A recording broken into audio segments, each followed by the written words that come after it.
Welcome back to 20-Side Adventures. My name's Ryan. This is Thaumaturge 201, where we are going to dive more into how this class works through its subclasses. Now, the Thaumaturge doesn't have a true subclass, but its primary focus is using implements, and these are unique items. They're not magical, but maybe for you they are a little bit. And there's a wide variety to select, and each one has a unique ability and play style, and kind of will dictate how your Thaumaturge works, very much like a subclass. So in this video, we're going to go through each of those, their benefits, and their abilities. If you like what we do here on the channel, please give a like and subscribe down below. As always, the easiest way to support the channel, leave a comment. I love chatting with you all. And with no further ado, let's get into Thaumaturge 201.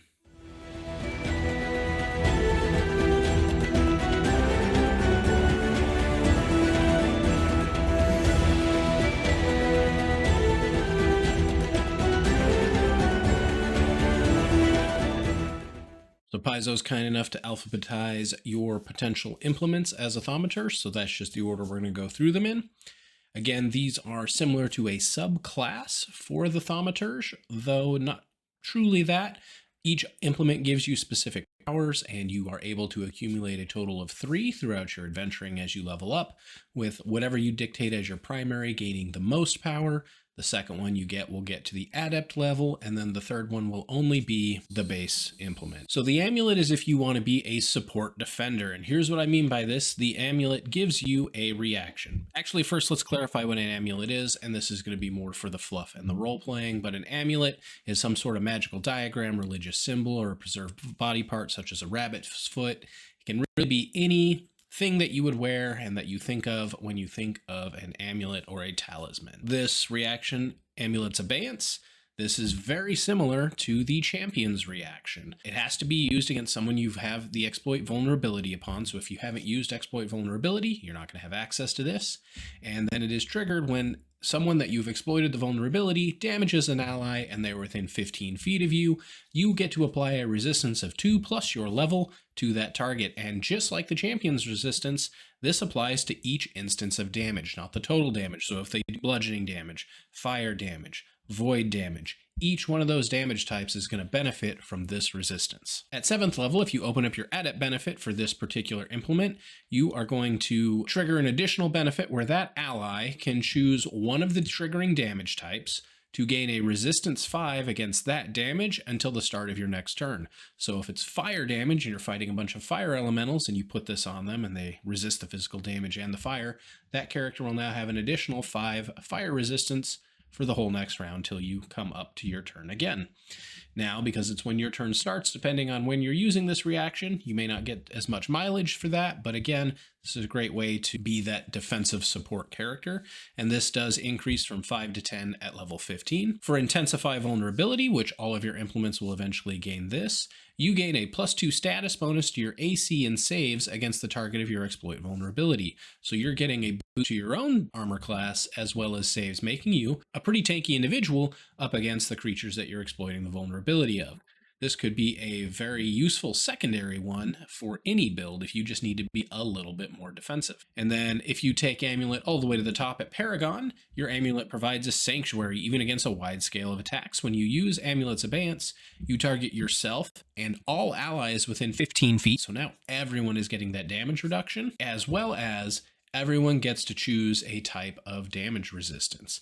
And not everyone has to take damage to even get that little bit of a damage resistance boost. So this is a great way to just put out a large AoE damage reduction for your whole party. Second up, the bell. So this is some sort of bell, chime, drums are allowed, cymbals, any type of instrument is allowed to be the bell as long as it's gonna make some noise. This is another reaction, so do be careful of that when you're taking multiple implements. How many reactions do you have?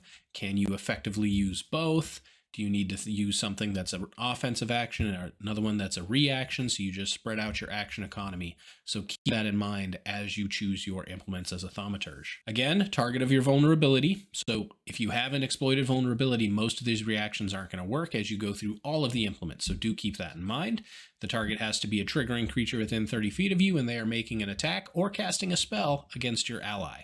and you get 2 possible debuffs. The first is Distracting Cacophony, so you're going to ring your bell and it's going to distract the spellcaster, because this one's very much targeted towards someone's using spells against your party members. They have to succeed a Fortitude save, a DC of your class DC, which if they are a caster, Fortitude is likely their weakest save, so you're leaning into that. And if they fail, they become stupefied, and the effects of that stupefied debuff go against their spell attack or their save DC that your party member is going to have to roll. Now, they don't have to roll the flat check for the stupefied, but if they have a second spell coming up after this, or if another concentrate action, you might be able to get the flat check for the stupefied on there. If they critically fail, it becomes stupefied too. After this has been resolved, they then make their spell attack or cast their spell as normal. Disrupting Harmony is for the melee attack, and this one does essentially the same thing, except it's against their will save, which is probably the weakest if they're a melee fighter.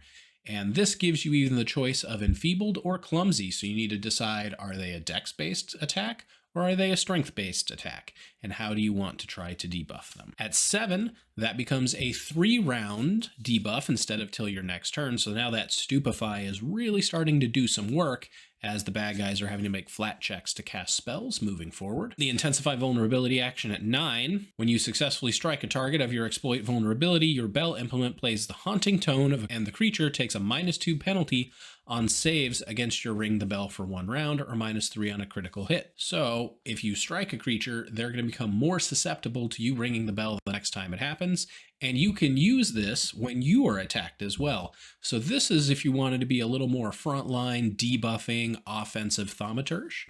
And if you take the bell all the way to max level as your primary implement, with your Mastery of the Bell, you can affect many foes. All the condition values of Ring the Bell are increased to 2, so you're starting at level 2 debuffs all around, and if they critically fail, you're now up to level 3, and it now works off of any enemy, regardless if you exploited their vulnerability or not. However, if you haven't exploited vulnerability, it only lasts for 1 round, so if you want to get the 3 rounds out of it from Adept, they still have to be subject to your exploit vulnerability. The Chalice. This is the Holy Grail, or a drinking goblet, or really anything that you may drink from, maybe a special bowl, and this is if you want to be a more healing-focused Thaumaturge. So with the Chalice, you have 2 options. You can sip from it, which is a single action, and you pretty much have unlimited uses of this, and you gain 2 plus half your level in temporary hit points. Now, you can have anyone else drink from the Chalice, so you can offer a sip to someone else. You can go around and hand out some temporary hit points. Now, it's only once per round, but if you're next to your ally, you give them a little swig from your cup, they get some temporary hit points, and keep right on trucking. The second option is to drain the vessel, and you can only do this once per 10 minutes, and you regain 3 hit points per level. So 3 times your level in HP back to anyone who drinks from the Chalice. Now, once you've done this, you can still sip from it because you leave a little bit at the bottom, kind of gross. But rest and refocus for 10 minutes, fill the cup back up, and you have this healing available. This could also be a great way to help the party heal out of combat. If you're going to spend 10, 20, 30 minutes at a short rest between encounters, you can drink from this a couple of times, get some people some hit points, and back in the fight. And if you have some folks in your party that can't get normal healing, they have to have negative healing, the Chalice will heal them regardless of the type of healing they undertake. So this is also a good way if you have a mixed party, maybe with some undead players. Check out our Monster Mash videos through the month of October here to see what those are all about. You can heal them as well as you can heal your living allies. At 7, the Adept benefit is kind of unique. It can only be triggered if someone has taken persistent bleed damage or they took a critical hit. And then if they drink from the Chalice before the end of their next turn, they get some restoration abilities of that lost vitality. On a sip, the temporary hit points are now increased to 2 plus your charisma plus your level, so you're going to get more temp hit back. Or if they drain the Chalice, it's now 5 HP per level instead of 3. Intensify Vulnerability. This gives you a little bit more boost, assuming you have struck an enemy. You now drain their essence to infuse your Chalice with even more life-giving energy. You add an additional half of your level to temporary hit points for a sip, and you add your level to the HP regained if they drink from the Chalice. So on top of all the half levels and all the other bonuses, you get to add either another half level of temporary hit points or a full level of normal hit points should they drink from the Chalice. When you use Intensify Vulnerability with the Chalice, you do have to be a little more cognizant of, are you going to be able to get someone to drink from it? Do you have the action economy to intensify, to strike them, than to have someone drink from the Chalice? So this one's going to be, because there's a time limit on the benefit of the Intensify vulnerability. You're going to have to be much more cognizant of your action economy with this particular implement. And then should you take the Chalice all the way to the Paragon benefit, you now get to reduce the Clumsy, Enfeebled, Frightened, Stupefied, and Stunned values by 1. And it says and, not or. So it doesn't matter how many of these debuffs you have. If you drink from the Chalice, every one of those listed is reduced by 1. Stun does have the caveat that it has to be stunned 1, not stunned with a timer. It will not work on stunned with a timer. The drinker also reduces their drained value by 1, which can be huge because drained is a terrible debuff and can really drag a party down, but you can only reduce the drained condition once per day from the Chalice. So they do put a cap on that. In addition, the Chalice, so on top of all these other things, you're getting the hit points, you're getting the debuff reduction, you're getting the drained removed. You also get to make a counteract check against poison, disease, and curses that are afflicting the target. There's also the caveat that if it fails to remove the condition, you can't try again until midnight. So not a full rest or when you reset all of your items, it is literally midnight that night and into the next day. So do keep that in mind for the game masters out there. So if you want to be just really great at removing these really terrible conditions on your party, taking a Chalice implement all the way to the top is definitely the way to go. Next up is the Lantern. So the Lantern is good if you wanted to be perhaps a more roguish Thaumaturge, keeping an eye out for hidden doors, secret traps, and just looking for those kind of hidden components in an adventure. The Lantern also has no activation actions, so these are just persistent effects so long as the Lantern is on or off. That's really your only action. Do you cover the Lantern, or do you have the Lantern open and shedding its light? As it says, the Lantern sheds bright light, 20 feet. It has the evocation light and magical traits, and it counteracts magical darkness, equal to half of your level rounded down. So that's kind of a nice effect, just helps you dispel magical darkness. And generally the Lantern helps you reveal the unseen. So you and your allies in the Lantern's area, if you're in the bright light, not the dim light, you get a +1 bonus perception checks to notice anything that is within the radius of the light. You also get a +1 to recall knowledge against creatures that are inside of the light. Now, it is important to note, this is a recall knowledge, not an exploit vulnerability check. So this does not help your exploit vulnerability because that is a separate action from recall knowledge. But if anyone else in the party needs to do a recall knowledge, or you're doing it maybe before the fight starts because you're just carrying your Lantern around, you do have that option of the +1. Also, during exploration mode, even if you aren't looking for anything, this is going to be a little bit of work on the GM, so keep this in mind if you have a Lantern Thaumaturge GMs. You have to be rolling secret checks for traps, environmental hazards, haunts, and just any other type of secret hidden things that would be identified with a perception check. That is just happening inside the light radius of the Lantern. At 7, if you bump this to Adept, you gain some additional benefits to the light. First of all, the Lantern goes up to 30 feet plus an additional 30 feet of dim light. While you're holding the Lantern, invisible and ethereal creatures, when they enter the bright light, become visible and as rippling distortions.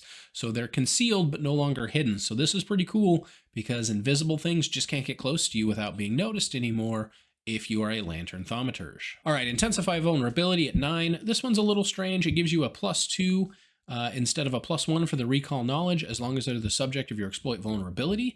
I don't know how useful that is because you've already exploited vulnerability. They're also going to take a -2 on deception checks, so they're not going to be able to feint as well, or a -2 on stealth checks, so they're not going to be able to sneak away.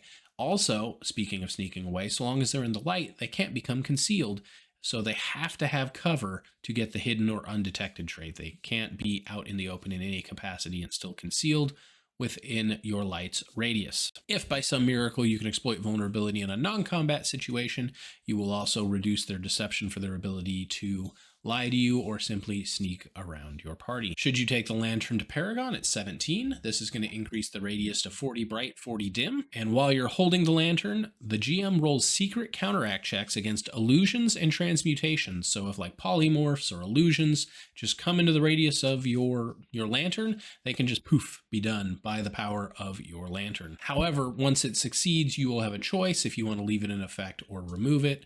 It's just, it happens in the background secret for the GM. I think the Lantern is a great secondary or even a tertiary implement. I'm not a huge fan of it probably as the primary, but it is a good secondary option. The Mirror. So this one's pretty interesting. You literally have a mirror, some other reflective item to be your implement. And for one action, you create an illusionary copy of yourself. It has to be within 15 feet of you, and for all intents and purposes, you are both of these characters in this given moment. So either one can be attacked, either one can make attacks. You can actually make attacks and take actions from each one, so you can do one action on the one over here you made, one action on the original you, third action back to the one you originally made. If you are subject to an AoE attack, you only take the damage once because you are not truly there in both places. However, when you choose to move, the other mirror effect ends. So moving is the one thing that ends this. You can't move from one, strike from one, but strike, spellcast, draw an item, be in two different places at once. If you're combining this perhaps with the chalice, you can project yourself near your buddy that needs to use the chalice and get an option to heal them, then return to where you're at in the fight. So a lot of really tactical battlefield options with the mirror. At 7, your adept benefit, when you take damage, the mirror version of you, which you get to choose whichever it is after the fact, explodes into mirror shards. These deal slashing damage to all creatures in a 5-foot emanation, so you have to be careful. It's going to hit your allies too, and the damage is equal to 2 plus half your level, or the damage of the triggering attack, whichever is low. You, however, are immune to this damage, just not your allies. So keep that in mind. Just a little AoE burst on top of your trickery could be kind of useful. To intensify vulnerability, you become concealed to the target of your exploit vulnerability as your mirror warps its perception. As for normal concealment, where you are overall location is still obvious, you can't use this concealment to hide or sneak. So it just gives you a quick DC 5 to avoid taking some damage. Could be a nice little benefit. And at 17, you have become so skilled at reflecting yourself that you can combine making a reflection with your other movements to act right away. When you use mirror reflection,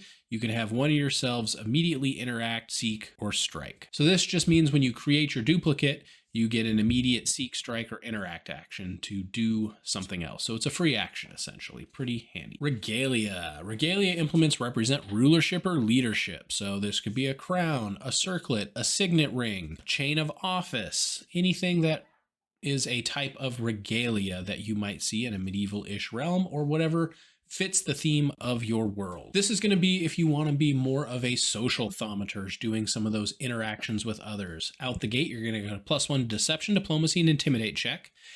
Allies who can see you can also follow the expert if you're only trained in the skill, because normally you need to be an expert to follow the expert. So this is going to let you help your party out with maybe some skills that they're not so good at. When they do this, they also get a +1 to follow the expert. You also get a 15-foot aura while you're holding the regalia, granting your allies a +1 status bonus against fear. At the end of your turn, at the same time as you would reduce your frightened condition by 1, you reduce the frightened value of all of your allies within your inspiring aura by 1. So not only are you giving them a save against fear, there's a good chance you might just pull their fear away faster and get them back into the fight without that terrible debuff. At 7, the bonus to deception, diplomacy, and intimidate is increased to +2, as long as you have mastery in those skills. So you do have to level them up along with getting this bonus. The follow the expert is increased to +2 if you're using a trained skill that they're following, and +3 if you're expert, and it's +4 if you're master or legendary. So this is a great way to help those not sneaky characters through something sneaky, or help someone that has to talk their way past a guard and maybe do a make an impression. If everyone's having to do it, they can just kind of follow along with you and make sure they get past the bouncer. Plus the courage aura now is +1 against all mental effects, not just fear. And your allies gain a +2 status bonus to damage rolls. So now you're just buffing everyone around you for damage output as well, as if you're a bard. At 11, this increases to 3, and at 17, it's +4. So this is a pretty good just passive damage increase for everyone around you. Plus you're going to reduce their fear. Plus you're going to make them more resilient to fear. And you're going to have a bonus on deception, and diplomacy, and intimidate. So if you are causing fear, if you're fainting, or maybe if you took the Eagle Knight dedication with this and you're using some of their diplomacy aspects in combat, all of these things roll together very well. Intensify vulnerability. When you successfully strike the target of your exploit vulnerability, choose an ally that you can see. That ally gets a +1 circumstance bonus on attacks against that creature till the end of your next turn. If your attack was a critical hit, then it's +2. So now they're getting a bonus to hit it. They're getting a bonus to damage because they're in your aura. The paragon benefit of the regalia is if you critically fail a coerce, make impression, or request, it's just a failure instead. So again, being that face of the party, you're just not going to take these huge detrimental critical failures. Follow the expert is increased to +3 if you're trained, and +4 for expert above. So realistically, follow the leader is going to be really useful for your party and getting big bonuses And here's the really impressive one for 17. Allies in your aura now, on top of getting the resistance to mental effects, getting to reduce their fear effect, getting a damage bonus, they're now also immune to flat-footed from being flanked. They can't be flanked unless you are flanked. So you're just taking flanking bonuses away from your enemies so long as you yourself are staying out of the flank. And then if one of your allies in the aura is clumsy, enfeebled, frightened, sickened, or stupefied, the status penalty your ally takes on that condition is 1 lower than the condition's value, as long as the ally remains in the aura, unless you also are affected by the condition. So that's a little confusing, but let's say you're clumsy, your friend's clumsy 1, they're in the aura, you're not clumsy, they get to ignore clumsy 1. If they're clumsy 2, while they're taking a -2 penalty, as long as they're in the aura, they're realistically only taking a -1 penalty. So the Regalia is a fantastic choice if you're wanting to be a face, if you're wanting to be group party support, and just lean into some teamwork aspects of being a Thaumaturge. Shield Implement is next. This is a new one that just came out in Battlecry. The problem, a lot of times with the Thaumaturge, is you have to be able to be holding your implement. So how would you hold a weapon and a shield plus your implement? You're generally needing a free hand. Well, with a Shield Implement, you can be holding your implement because it's also your shield. You gain the Shield Block General feat for free, so that's pretty cool. You get a free feat. And if your implement would be reduced to 0 hit points, it's reduced to 1 instead.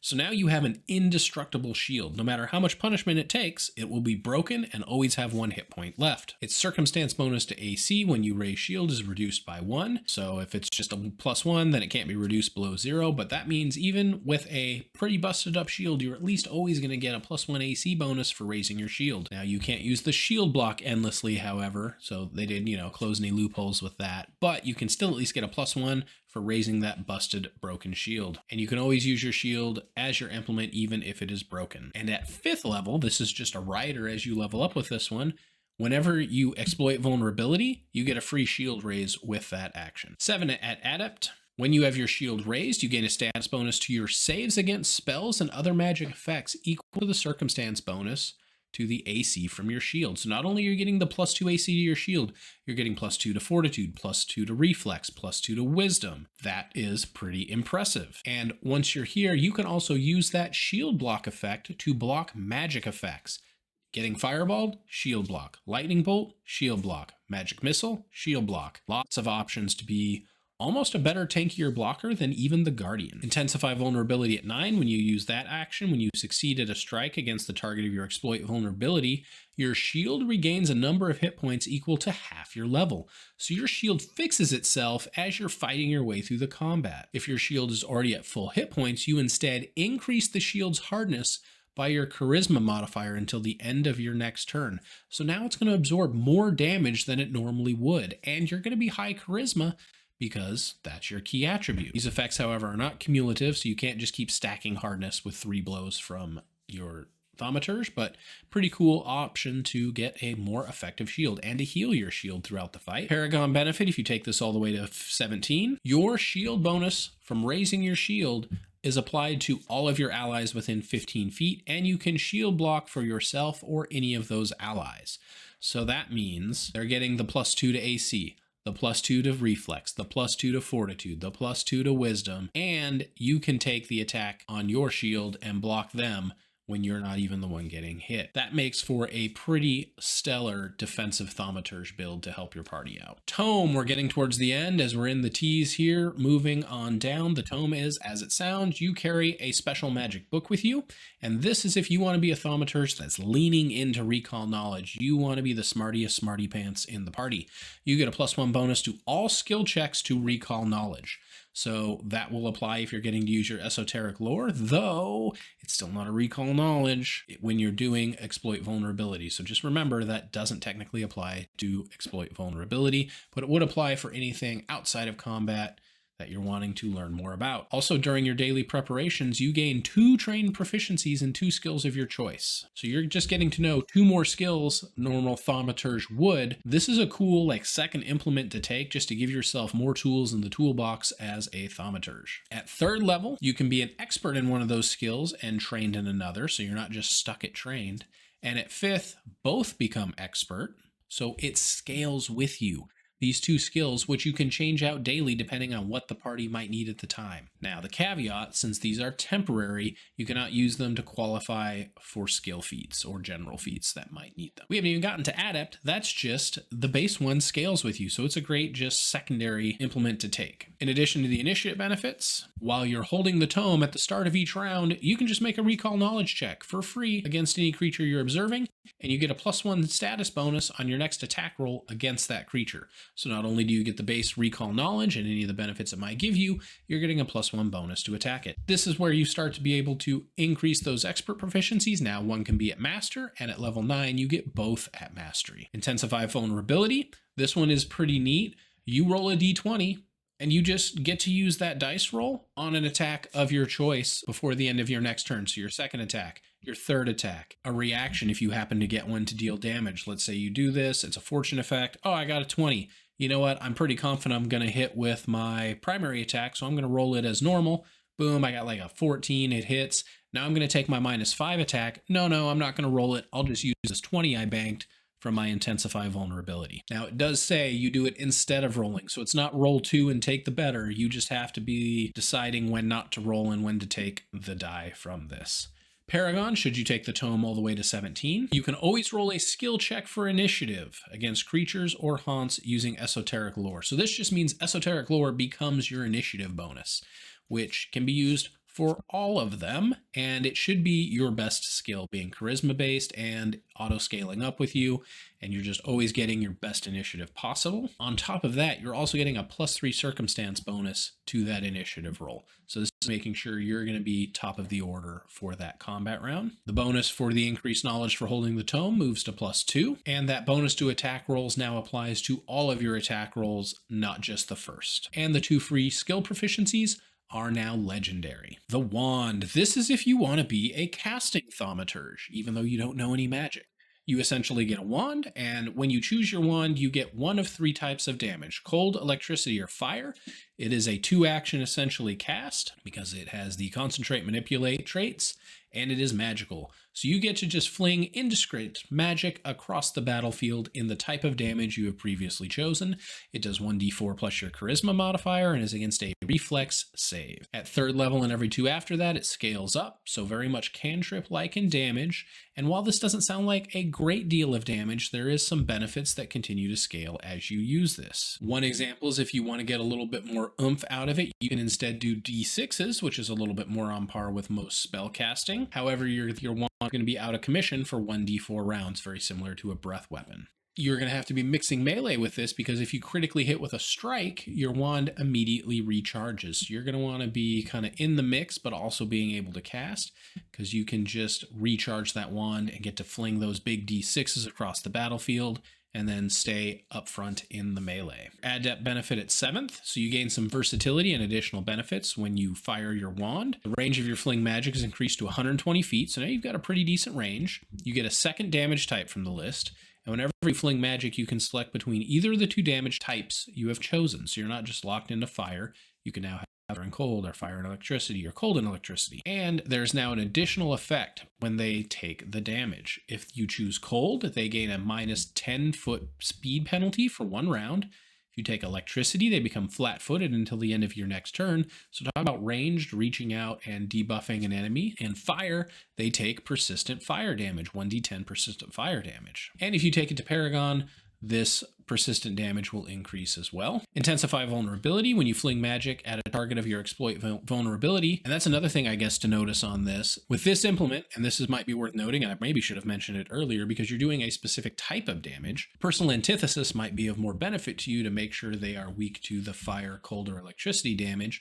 Or once you've exploited it, you know it's cold or electricity, you're using the right one, so you're getting an extra 5-10 damage on all of these as well. But when you intensify vulnerability and you fling it at someone with exploit vulnerability, you deal additional damage to the creature equal to 1 plus the number of damage dice. So you're getting however many d4 plus your charisma modifier plus 1 per dice. So pretty decent amount of damage from a ranged magic attack. Paragon benefit, the mastery of your wand grants you increased versatility, range, and area. You're now up to 180 feet. You can choose from all 3 damage types, and it's now a 20-foot burst off of the target of your spell. So now you're flinging AoE damage, And there's some feats where you could have mass exploit vulnerability, and if they're all weak to fire, you're chucking out little mini fireballs that are dealing pretty impressive amounts of damage. Last but not least, the weapon implement, which is a great choice regardless of when you take it, because your main hand weapon can be an implement, and your free hand is available for your secondary implement, and then you just have to figure out juggling in your third implement when the time comes. However, as the primary, once you've exploited vulnerability, you will get a reaction where you essentially get a reactive strike against anyone that you have exploited vulnerability of. As well as with this reactive strike, you get to disrupt whatever the triggering action is. So if it's a move action, normally a fighter has to take a feat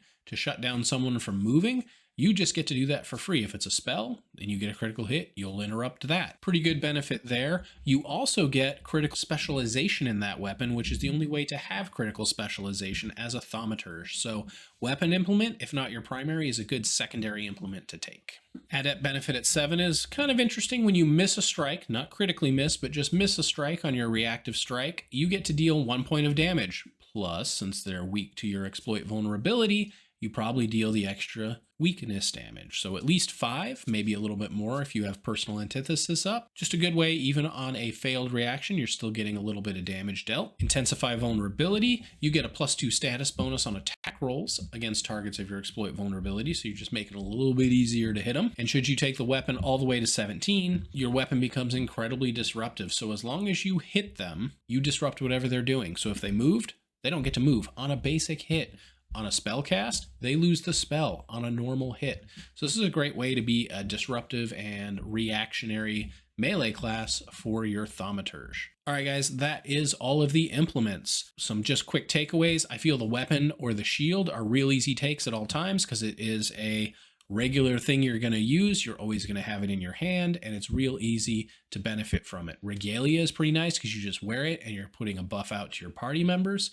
And then everything else from there is kind of a choice on how you want to build this character out. And really with a Thaumaturge, you can be a caster, you can be an offensive melee fighter, you can be a buffing support, you can be a debuffing support, you can be a defensive support, you can be a primary tank. You have ways to be the skill monkey. The Thaumaturge can really fill any role in a party. All right, guys, as always, if you like what we're doing here on the channel, please give a like and subscribe down below. Easiest way to support the channel is leave a comment. Let me know your favorite Thaumaturge implement. Let me know your favorite Thaumaturge combination of implements.